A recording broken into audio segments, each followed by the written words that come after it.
Good day, sir. I am Daphne Deres. We are here to explain the Multiform Java String application that will demonstrate a CRUD application for students' personal information.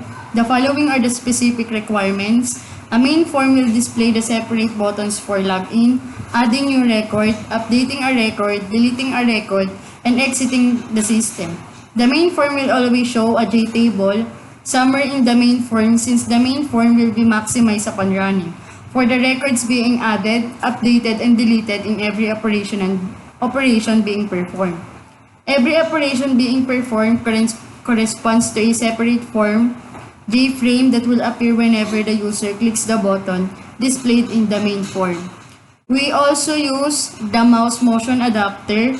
When we focus, the mouse cursor may appear under the JTable, the label that show a guide and procedure for you to be updated. And for the program code, we use array name table column for the column of the JTable.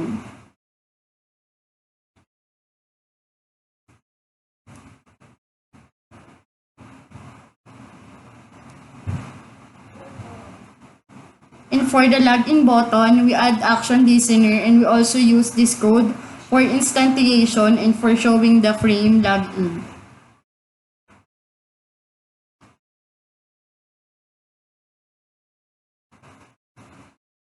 For the add button, we add action listener and we also use these codes for instantiation and for showing frame for add operation. And also we use to set the text of the LBL ID so that the add form will show the auto-generated ID of the student in add form.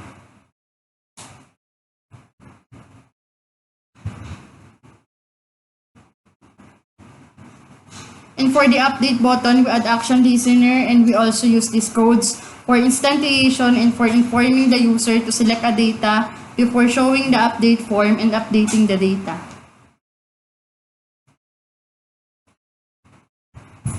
And for delete button, we add action listener and we also use these codes for instantiation and for informing the user to select a data before showing the delete form and delete an existing data. And for the exit button, we use these codes for showing the exit form.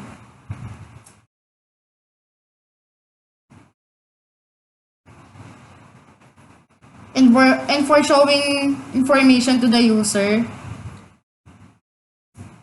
we add event handler mouse motion adapter to all of the buttons so that a label show what is the function of the buttons. And for login,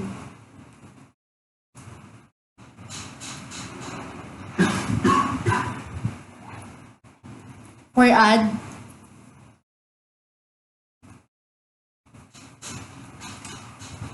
and to update.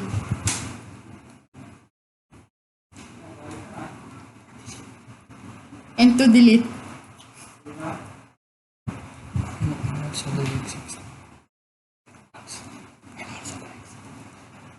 And also to exit.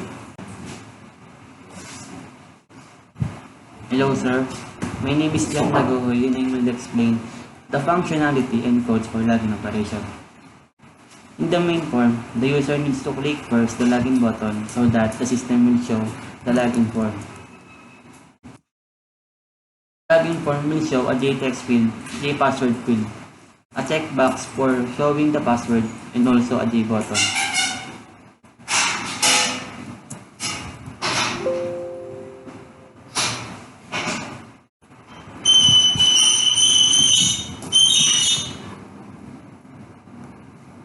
If the user successfully log in, the login form will show a confirmation message and automatically is paused and it will enable the add button. And in the program code, we use if condition in the action listener of the login button so that if the text field for username and password field match the default username and password which is admin, the user will successfully log in.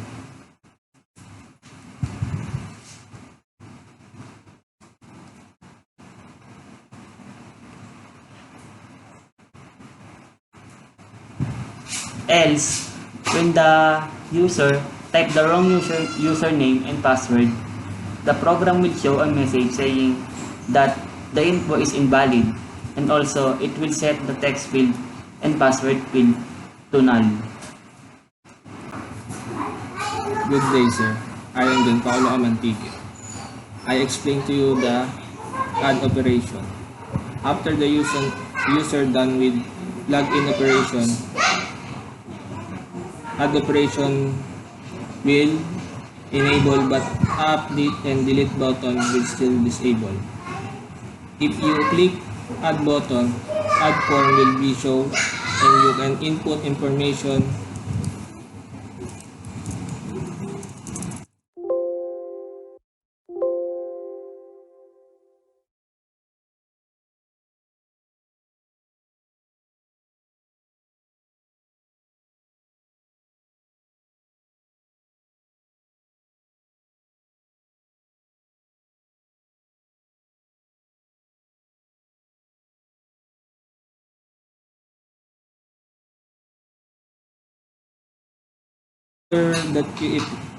After you click the save button in the add form, the information will be saved in show on table main or otherwise. If you forgot something to input and you click save button, there is a message that you give you information that you are not complete to that information that you input.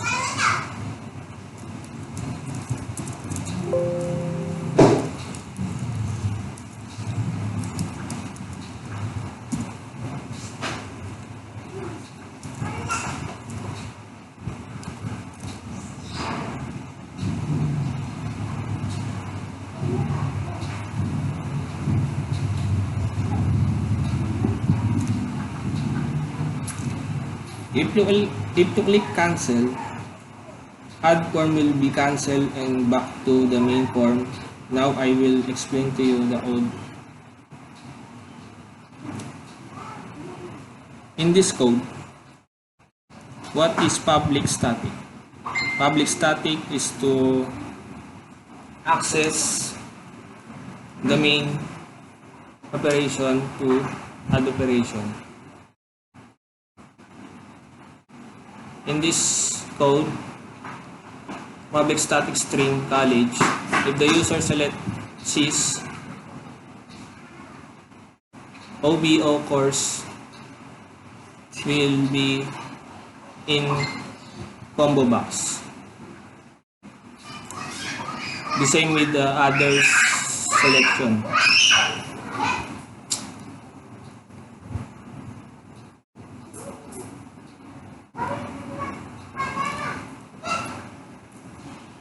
Private void, we use it into save button. DOB, DBO,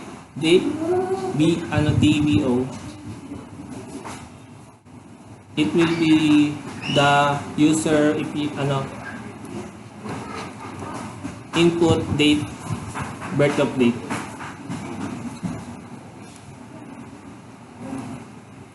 In this code,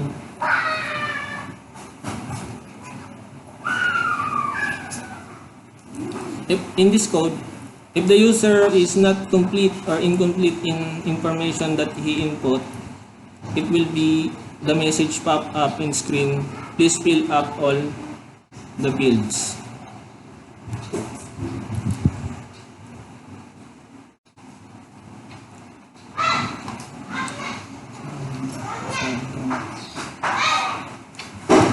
Raw data, it increment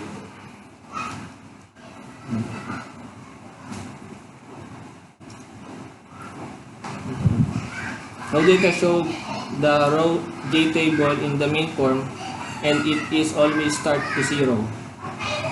ID++ is increment and if you put many information, the number of the ID will be 0 added.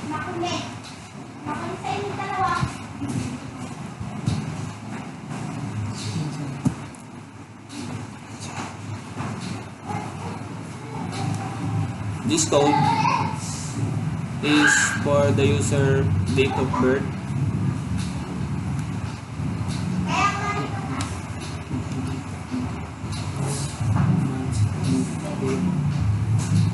This code is to get year, month, and day.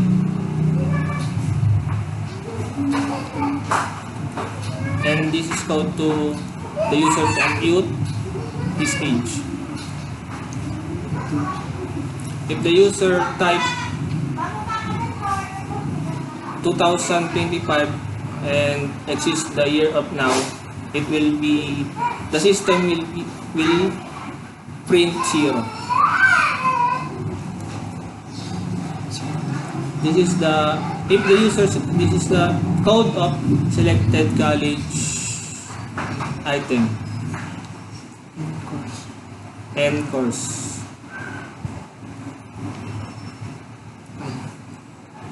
This is the this code will add the add operation.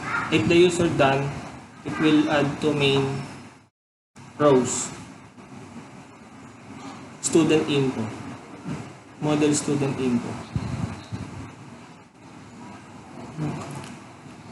and this code will count the student number in main. Count, get row count, and this code will, if the user finish, it will set the form back to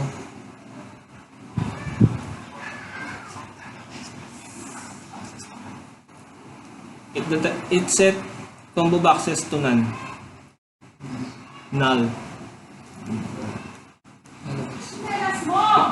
This set visible if false, it will disable the form. Hello, my name is Cedric Monreal and I will explain the program, the flow of the update button and the codes of the update. Codes in the update button in the update form. So first proceed in the use of the flow of the and functionality of the update button. First, if the user click the update button, the A information will pop up and it will say that before you update the data, please select a row. If you after you okay that, the update form will pop up and you can choose what the data you will update. Example, you use this and you will change the name. After you change the name, an example, you can change the date of birth and also the college and also the last name and the middle name. After that, you can update the data and a message will pop up in saying that you successfully updated the data, and this is the data you updated. And in the program code, this is the string we use to get the to set a default items in the checkbox college, and this is also in this checkbox course. If the user select Cs in the checkbox college, the program will print the BSEAD and the other course in the selected college, like BSBA, BSIT in the CC college, and the con is the BSN. And the update button, we use this code to update the data in the JTable. This is the code that we used if the user if the user um, forget to fill all the fields, a message will pop up in saying please complete the form details. And we use the else after that. If the user successfully changed the data, this is the code for that. In the model stage po, we set the value of the change last name and get text. We'll get the text and set the we'll get text and set the value in the model student info, and also in the first name, middle name, the date of birth, and also the age, CBO college, CBO course. And after that, the program will clear the selection. This is the code for that. And after that, the program will dispose.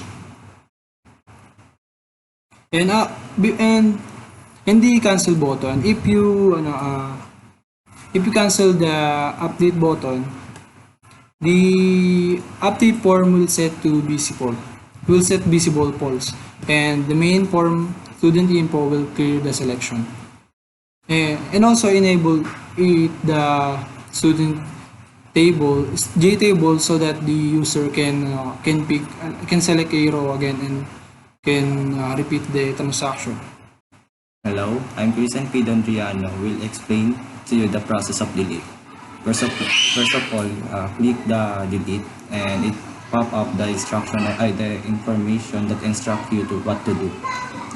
And press OK, it will show the update form, and you need to select to show the information in the update student to the delete student form. And if you want to delete, please select delete, and then it is show the option pane, and please select to confirm, and it will pop up the selected row has been deleted.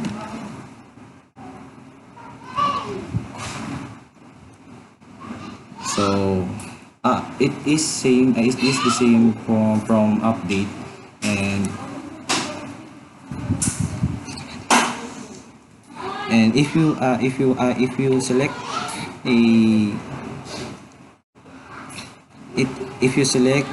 a zero, if row data 0, it will it is respond to delete.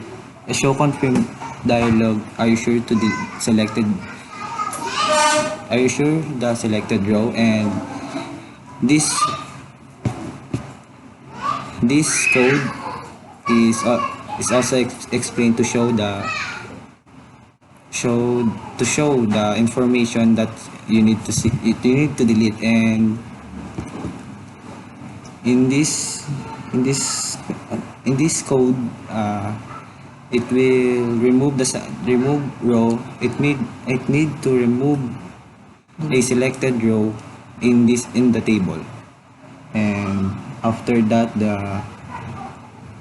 it will become clear selection and will be disposed, and show the message dialog, selected row has been deleted. Else if you don't select a row, the message will show please select a row to delete. And if you select cancel, this is also explained to update, and it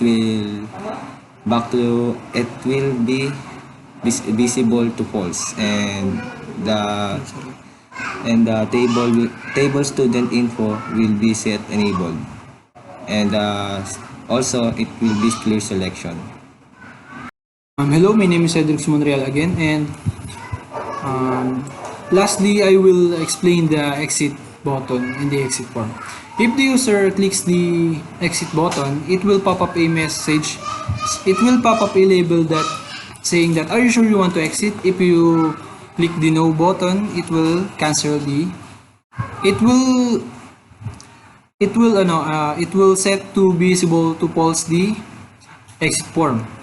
And if the user click yes in the exit form, it will pop up a message saying that thank you for using our application. And if you okay that message, the program will exit.